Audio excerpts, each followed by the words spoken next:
Welcome to How Women Inspire. My guest today is a superstar. We are going to have so much fun with Betsy Fore. She's a serial entrepreneur, and she is taking that entrepreneurship like a lot of great new investors and started a venture firm. She has experience in venture that she's bringing, but decades of experience as a really exciting, game-changing, super successful entrepreneur and CEO.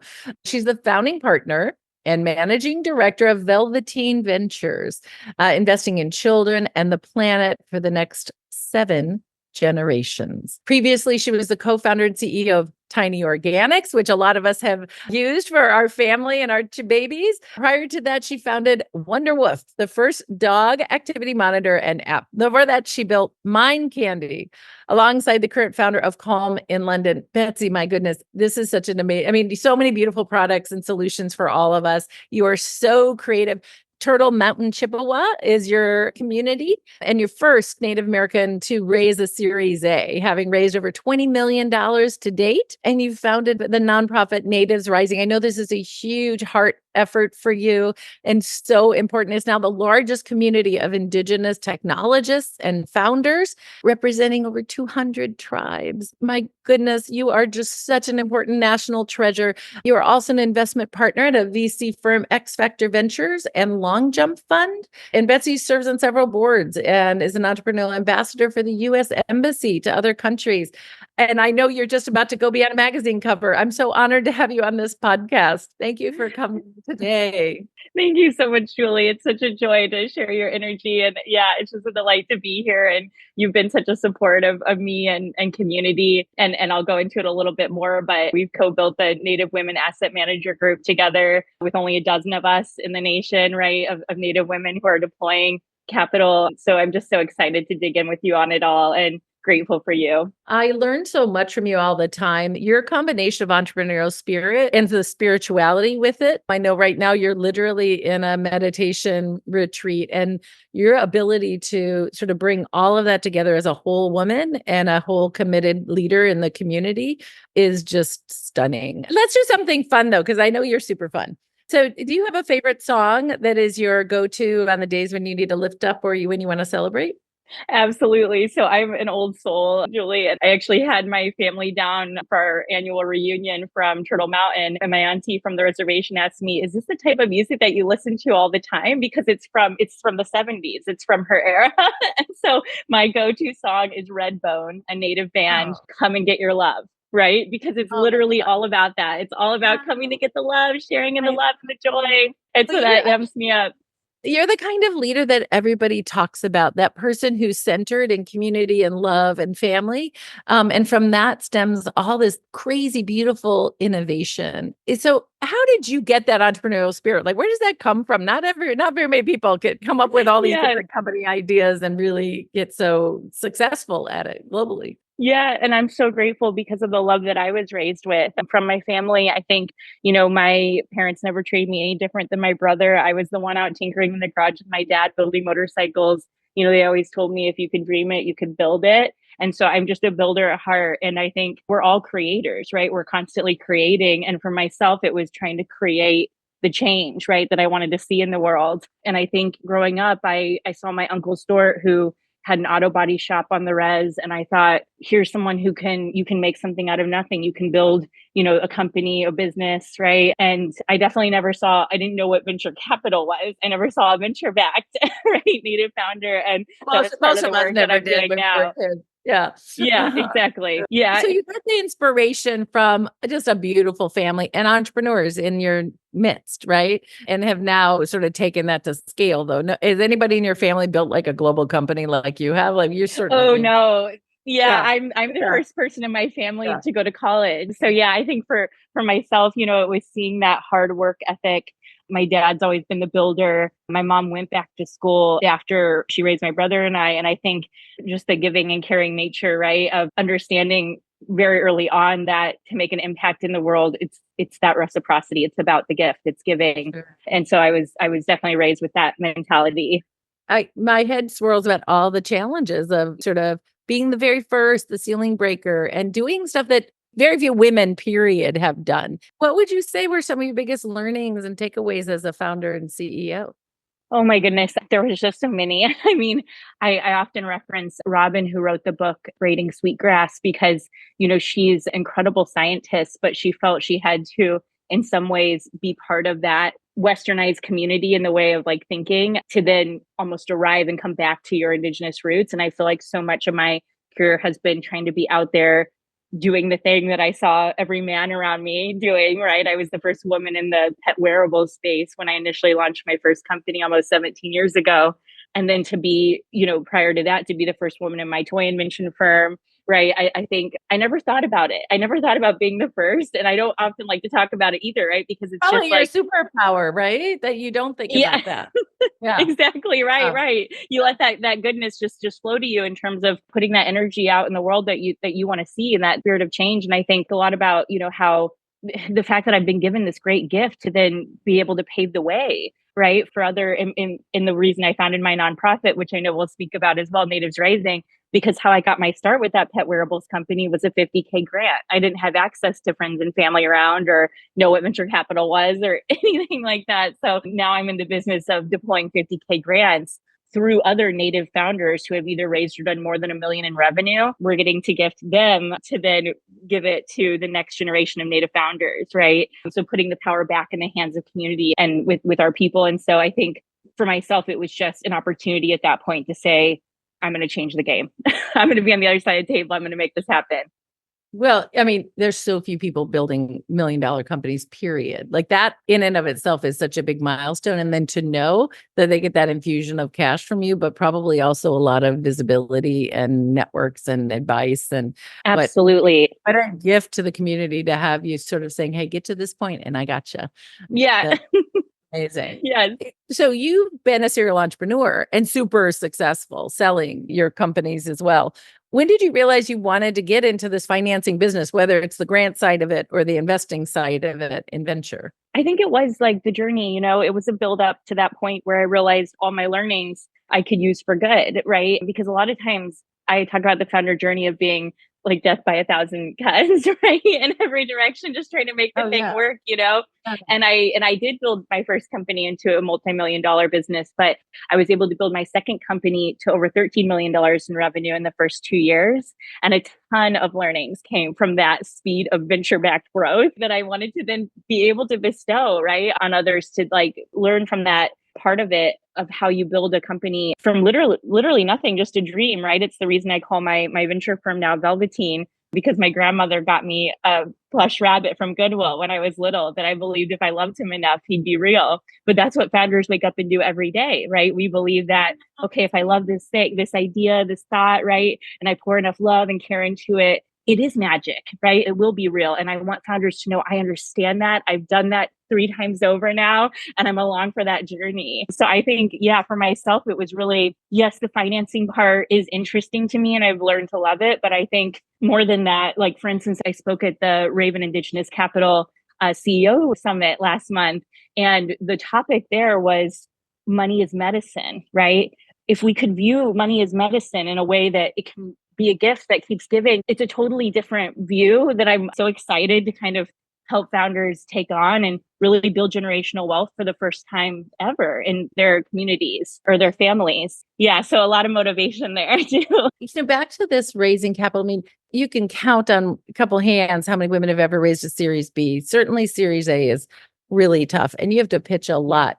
Did you find that being a Native American woman was an additional challenge? Was anybody giving you a little boost because of that? Like, how did that come into the mix? I mean, you have a knowledge and a framework from your community that's extraordinary. Hopefully people saw that as a benefit. Yeah, it was the light that I chose and always intended to instill within my companies, hence building my first company for my first baby, my dog, who I wanted to extend his life, right, by 2 years by getting him to his goal weight.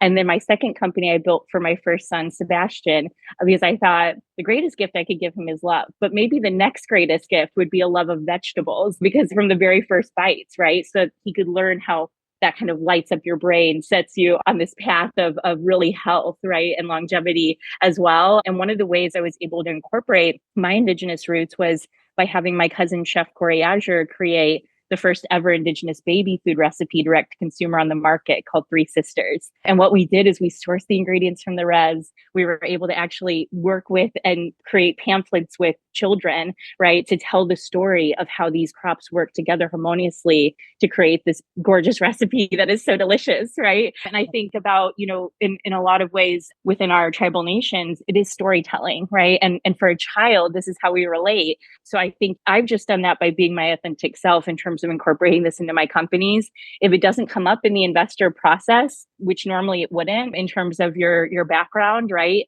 It was nothing that I ever, for myself, I just wanted to be the best entrepreneur I could be, right? And then now in hindsight, feeling like, okay, now I sort of got there in a way. I have a platform. How do I then leverage that for Indian country for the greatest benefit, for good? And so what I had done was created a track record of fundraising over these decades. And I'm like, how can I fundraise for more Native founders for Indian country, right? Yeah. So it led me down that path. Are people being responsive? Do you feel like there's a good environment now where people are really understanding the huge value for this fund? It's so interesting, Julie, because a lot of folks will say to me, oh, well, I've never met a Native American. Well, they probably just didn't realize, right, that they had. But now that I work, like even just this last week, we did our cover shoot for the fund announcement because we're technically still in stealth. And our photographer is just this amazing woman. And she said, now that I've photographed you a few times, like I'm seeing Native content everywhere bubbling up. And Yes. It's like, Right. we were always there. We've always been there. And now like a light is being shown, right? And we've got folks like Deb Holland, right? Like Lily, who's did like such a phenomenal job and will get an Oscar one day, right? Who are just like leading the way in their categories. One of our dear friends, Julie Valerie Redhorse, the first Native women on Wall Street to own a bank. I mean, my gosh, like what a mentor, what an elder. My partner, Carlin, I call her auntie, right? And I think Natives are rising, right? We are on the rise. We've always been here. We have a seat at the table and we're not going anywhere. Would you talk through the mission of Natives Rising? How is it envisioned? What are you trying to accomplish? Yes, I shared with you before we got started. I'm actually on a week-long meditation retreat with my Natives Rising right now. For us, it's so much about the healing of the holistic self. So my co-founder, Danielle Forward, and I, we've gotten in the last year our neurolinguistics programming degrees to be practitioners, right? So we often play the auntie role with our girls. And we have 3 different programs. The mainstay program, which Danielle founded before her and I joined forces, is we've already doubled the number of Indigenous women graduating with STEM degrees. And then from my program, which is the Founders Program, we've got every Native founder who's raised or done more than $1 million in revenue, mentoring the next generation of Native founders. And that mentorship is like the greatest gift, right? Of course, it's the 50K grant and everything that comes from, the access to that type of funding if you're looking to be VC backed, which not everyone is, right? But just knowing that you'd have folks who have been in those same trenches and can help you along the way is so empowering. And then our third program, which I'll be at again next month, we do annually a STEM camp for Native juniors and seniors in high school to expose them to what's possible. A lot of times it's these kids' first time off the res. So my tribe represented last year as well. We had 22 tribes in the White House, right? Seeing Native folks like they're working as well as at Google, Microsoft, Amazon, right? And it's like, you can do it too. And so we try to track the Native youth through that path if they want to go into technology or they want to become an entrepreneur, because Danielle and I believe those are 2 of the fastest ways to economic empowerment. And they definitely were for us. She comes from Facebook as a product designer there originally when she started to build out this community. And as you'd mentioned on the intro, our members represent over 200 tribes. So to feel so connected, even cross-culturally amongst tribes and support one another has just been the greatest gift and legacy work of probably my whole life. I'm not asking for permission anymore. I'm not asking for a seat at the table. My friends, this is the first generation of us. We have a huge opportunity. We have power and influence and wealth. And we can start building the tables where we get the prime seats. Today, we want to invite you to join us as investors in venture. I know no one's asked you to do it before. It might be something that seems scary or foreign, but I promise you it's not that different than investing in a mutual fund where your retirement funds are. I want you to lean in and just learn a little bit more. How about making a commitment that in the next 12 months, you can give yourself 12 months to figure it out? and to take a step. I want to invite you to be part of the new table of power and influence and wealth. You're invited. I want to sit at the table with you because we're going to make big change. We're going to make the world we've been dreaming of.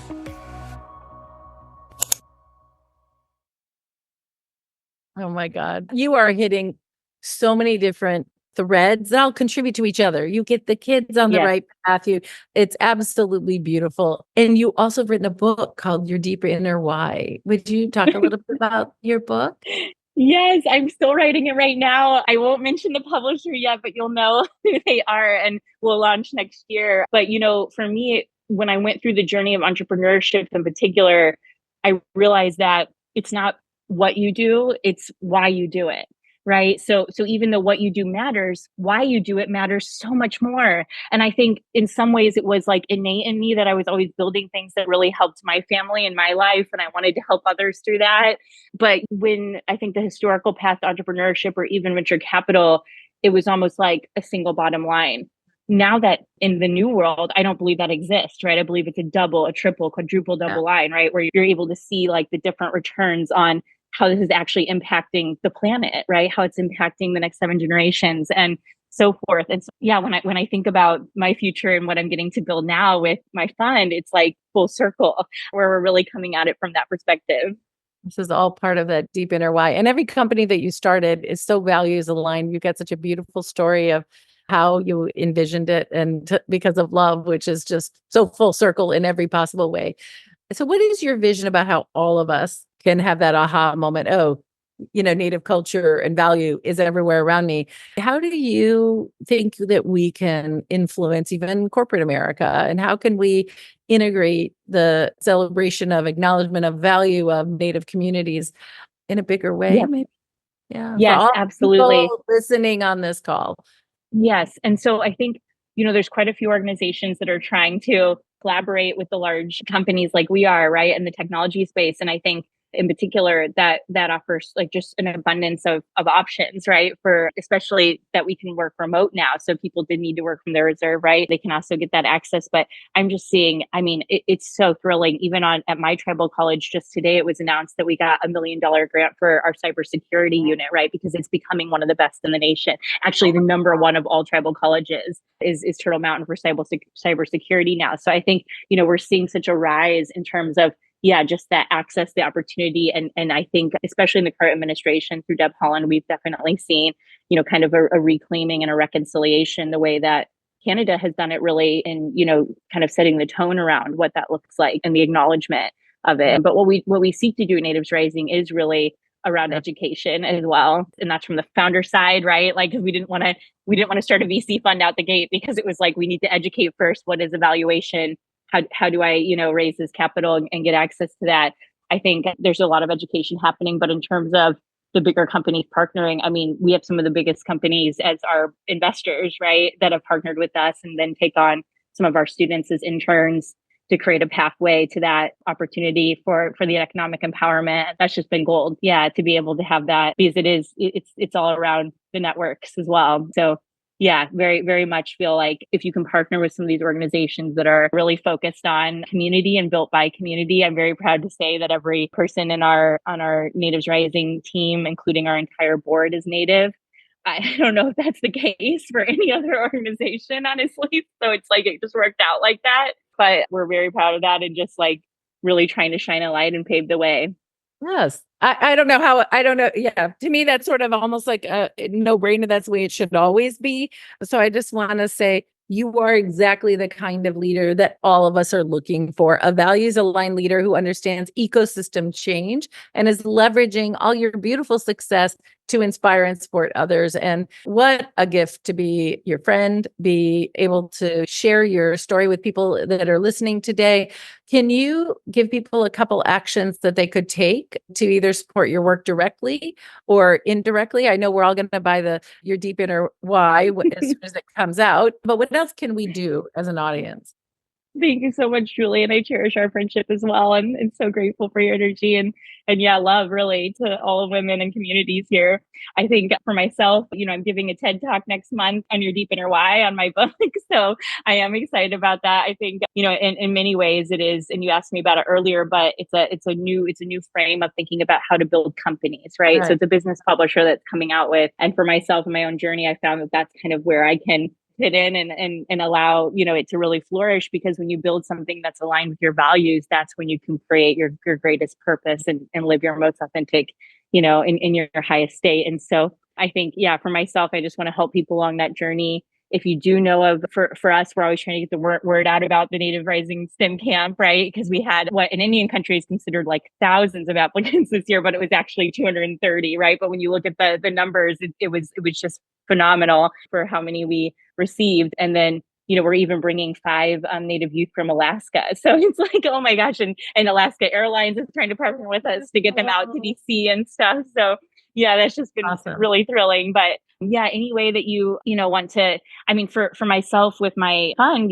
I'm investing in founders that are building for children and planet, right? So our verticals are climate, community, consumer, and healthcare. And it has to be bettering for the next 7 generations. My partner, who you also know, Carla Brolier, she currently leads the Patagonia Home Planet Fund, where the only shareholder is the Earth, right? And so for us, her entire career has been in climate. She stood up 7 climate funds. I mean, it's so thrilling to get to partner with her on this journey, because I really bring like the children's space perspective and having that ecosystem built out of brands that have like kind of come in and supported me along the journey too. And then with her climate background and really these being like very strong Indigenous values and from a different perspective. So I think for myself, yeah, closing this fund, excited to to launch the fund this fall in earnest and start deploying. Yeah, any way that folks want to connect with me on LinkedIn or follow me, and happy to connect.